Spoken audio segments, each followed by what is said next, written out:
In the homeschool world, I have no doubt that you have encountered so many terms, words, and the homeschool lingo. I used to be so confused, but the goal of today's episode is to give you not only clarity about a specific term, or maybe you want to call it lingo, or an idea with homeschool, but it's also to teach you how to simplify and create peace in your homeschool. Because that's what you want, right? That's what I want. So let's explore family-style learning. Welcome to Little by Little Homeschool Podcast, where we talk anything and everything homeschool and all that encompasses the homeschool lifestyle. I'm your host, Leigh Nguyen. I'm a mom who never intended to homeschool, and suddenly I am here, 14 years later, with 2 homeschool graduates and 1 more to go. No matter where you are in your homeschool journey, Little by Little Homeschool seeks to empower and encourage you to carry out this amazing calling of home educating and discipling your children. It's not always easy, but I'm here to walk alongside you because I promise that these years are worth all of your effort. Grab that load of laundry that needs folded, settle in at the kitchen sink to wash those dishes, or tie up those walking sneakers, and let's get into today's topic. Remember the golden ticket from Charlie and the Chocolate Factory? I think we've all at least seen the movie, and hopefully maybe you've read the book as well. I have today a homeschool golden ticket for you. But guess what? There are no limits to how many of these golden tickets are out there. We can all have one. And guess what? There is no need to buy a chocolate bar in order to get this golden ticket. But guess what? I am also not judging you because I never turn down some chocolate. So it's okay. Maybe pull out a chocolate bar and listen to this episode. No one will know. And if you have any extra, send it to me, please. I had to have a huge shift when I started to homeschool. I just knew that it was what God wanted for our family. I knew that I wanted us to do something different. I knew that I say I, but it's my husband too. He got on board. But we wanted to have a different type of atmosphere to our family. We wanted to be the main influence and inspiration and the main ones teaching and guiding and discipling our children. That's why we started to homeschool. The education was like, oh, wait, yeah, we got to do that too, because I signed this paperwork and told the school system that we were going to be doing this. And I had to really work from that school mentality to home education as a family. Now, like me, you obviously have various ages of children in your home, and it doesn't matter their ages right now. But those different ages also translate to different levels of knowledge, different levels of maturity, and overall, different levels of drive and personalities within your children. I thought at first that homeschool had to be like school, in the way that we would separate out every age or grade and every subject. And I felt like a little bit of a rebel when I started doing some family-style learning. I actually started to dip my toes into it our very first year, and I kept it hush-hush. I didn't want anybody to know that I wasn't doing an independent history with my first grader and with my third grader. But really, in the school, they didn't even do history at those ages. There was maybe social studies. So I was like, no, we need to do some history. And so I was like, what if I did this together? I'm going to tell you right now, my very first year of homeschooling, I bought way too much curriculum.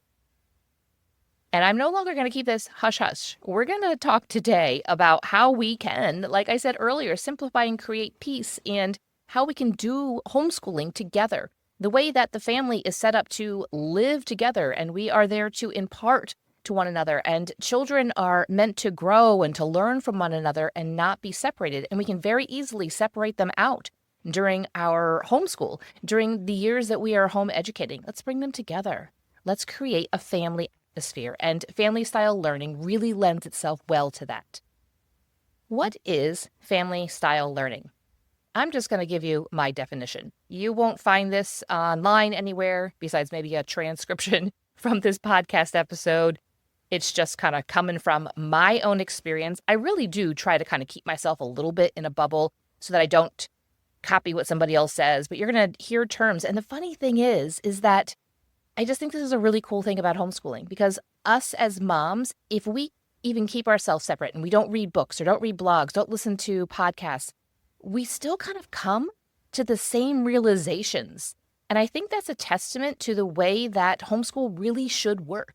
And that's what family style learning, when you get to that, you're like, oh, I didn't know anything about this. I didn't know anybody else was doing that. That was my story. I didn't know anybody else was actually doing this, or nobody was talking about it at the time. Nobody, meaning my one friend, and the couple of blogs that I read and maybe just flew kind of over my head.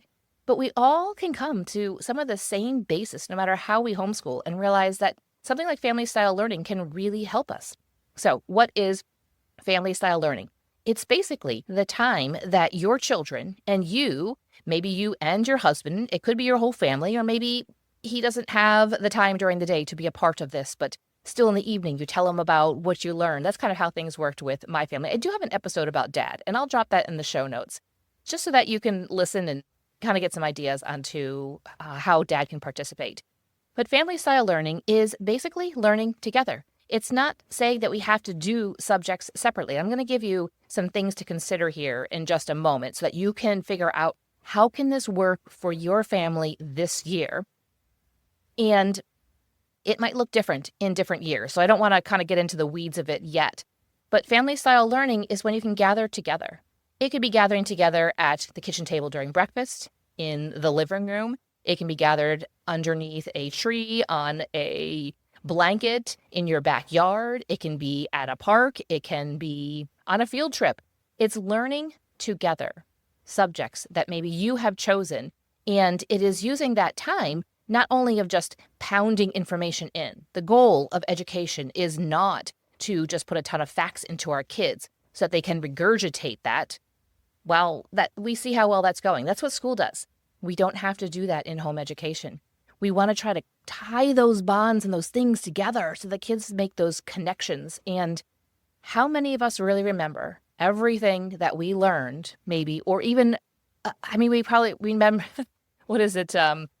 There's a couple of key facts I think that everybody learns in school that we all remember beyond that. But there's so many details that we don't.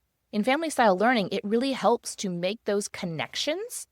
And so that information is more solidified, and it's there. It's a foundation for them to build upon. And so family style learning is, instead of separating out for all or part, some of the subjects, we do it together. So here are some things to consider. So what subjects should you do as a family? Well, guess what? You get to decide. And I want to encourage you to decide just for this year. Your family style learning might look different this year than it did last year, or it might be a brand new thing to you, so of course it's going to look different. And it might look different next year, and that's okay. Decide, what do you want it to look like this year? If this is your first time stepping in, you're kind of dipping your toes into family style learning, because maybe this is your first year of homeschooling, or you're starting to say, I'm getting burned out by doing all of these separate subjects with all of my kids, whether all is 2 kids or all is 10 kids. You're just like, I'm getting burned out by doing this. How can we do some things together to, again, simplify and create more peace, and to help you? The goal also is to help you as the homeschool mom to be able to sustain homeschooling. And family style learning really helps you to do that, because it takes a load off of your shoulders and it just removes some stress. So if this is your first time, just start with 2 things. 1 subject, and you get to choose what that subject is, and a read aloud. Now, if you're like, I don't know what subject to start with, maybe just start with Bible. Maybe if your kids are a little bit older, instead of just maybe Bible stories or little devotions, you can get into some type of theology. Or you could say, I want to start with one actual, what I would think of in the public school arena subject, a read aloud, and Bible time. That would be fantastic. And so you might say, what could that subject be? If you're already going to do a Bible time together, you're like, what could that subject be? I'm going to recommend something like history/social studies. I really don't like that term, social studies, but I know it's just kind of what you think of with the younger years. Younger kids, they can learn history. I think it's actually much more fascinating for them when they start to learn it younger, and that will then, you'll create that desire to continue to learn history. But focus on some type of history or science. Those 2 things will really capture kids, and you can very easily do that with multiple ages. If you are saying to yourself, I don't know what curriculum, I don't know how to even go about this, or my homeschool needs a refresh, don't forget, your homeschool blueprint is there for you. It's a resource for you to give you that foundation. Because when we go into the homeschool year, even into the overall homeschool experience with a vision and with some goals, we know what we're working towards. And if you take the time to go through your homeschool blueprint before the beginning of this homeschool year, I promise you that you are going to start off the year way ahead of where you would be if you didn't. So you can get more information at littlebylittlehomeschool.com/blueprint, and the link is also in the show notes. Now, let's talk about the ages that I just mentioned. Young kids, sometimes we think like, okay, so let me give you an example. Say you have a 8-year-old and a 10-year-old, and then you also have a 4-year-old or a 5, 6-year-old. There's a gap right there. It's okay for those younger kids to be involved. You don't have to then adjust and say, okay, we need to do a kindergarten or 5-year-old level. So you're going to do science. I would say pick a science that's going to capture the 8 and 10-year-old. And I can almost guarantee that at least when you're maybe doing some experiments or you're watching some videos or you're out catching bugs, that your 4 or 5-year-old is 100% going to be invested in learning.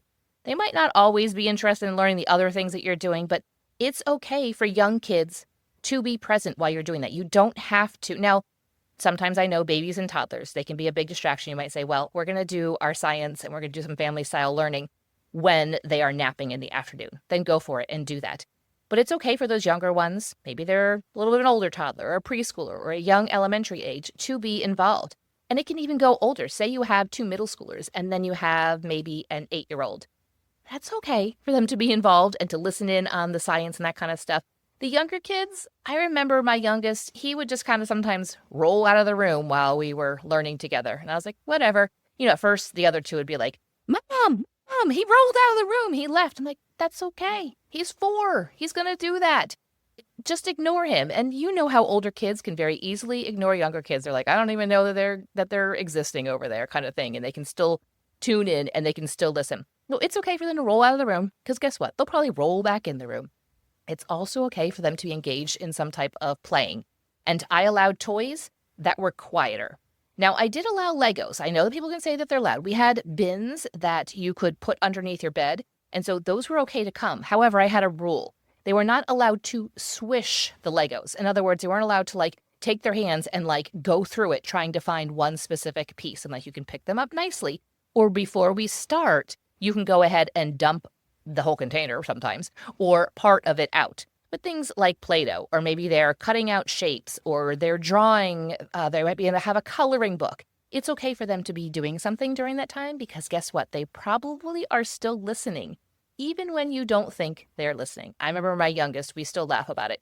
We had learned about Joan of Arc, and so at dinner that evening, we were kind of telling Dad about what they had done or something, and all of a sudden he just yelled, Joan of Arc! And I was like, yeah, actually, that's who we were learning about today. And we all had a good laugh.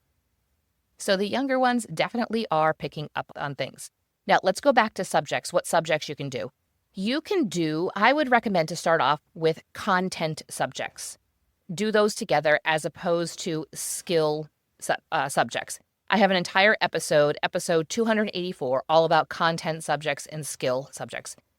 The Cliff Notes version is that the content is going to be what I'm suggesting, your history and your science, maybe geography and cooking and baking and all that stuff. And the skill subjects are more so ones that they are going to have different levels at, and there are certain skills to achieve first before moving on to the next one.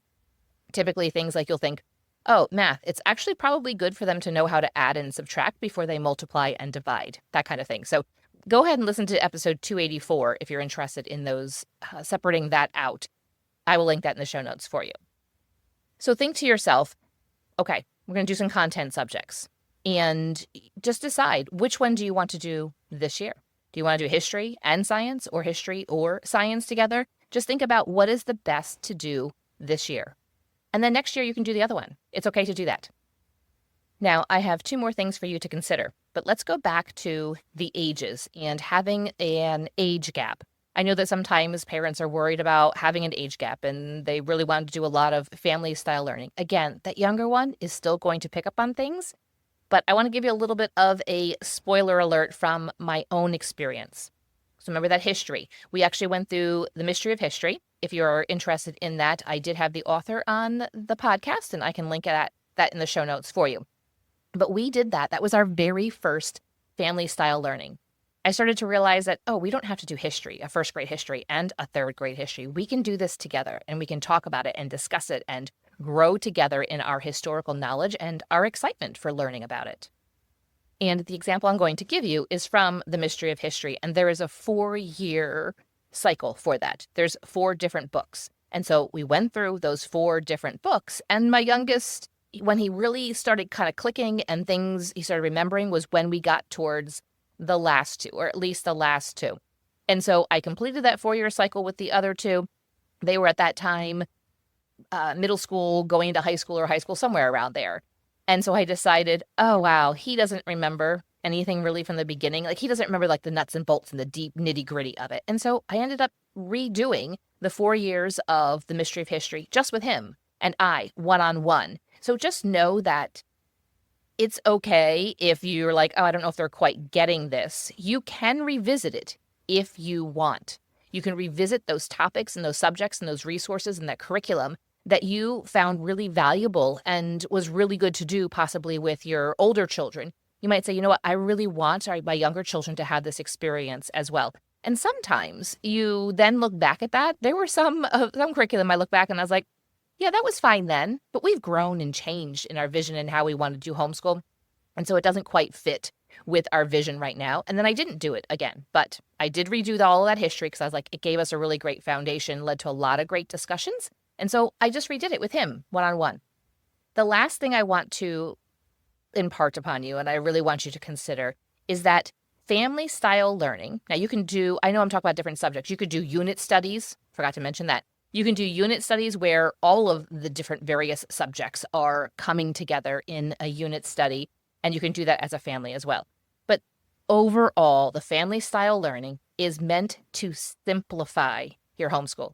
It is meant to give you less stress, to lower that stress level, to lower those, I don't want to say expectations, but like those that high bar, that too high of bar of saying we are going to get through this and this, and there's just too many things. It's physically, emotionally, mentally, and spiritually impossible to get through all of that.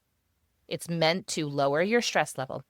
It is also meant to grow relationships among your family as a whole, but also among the siblings, the sibling group, as well as one-on-one with each other. So one brother to another brother, but also each brother to maybe their sister, that kind of thing.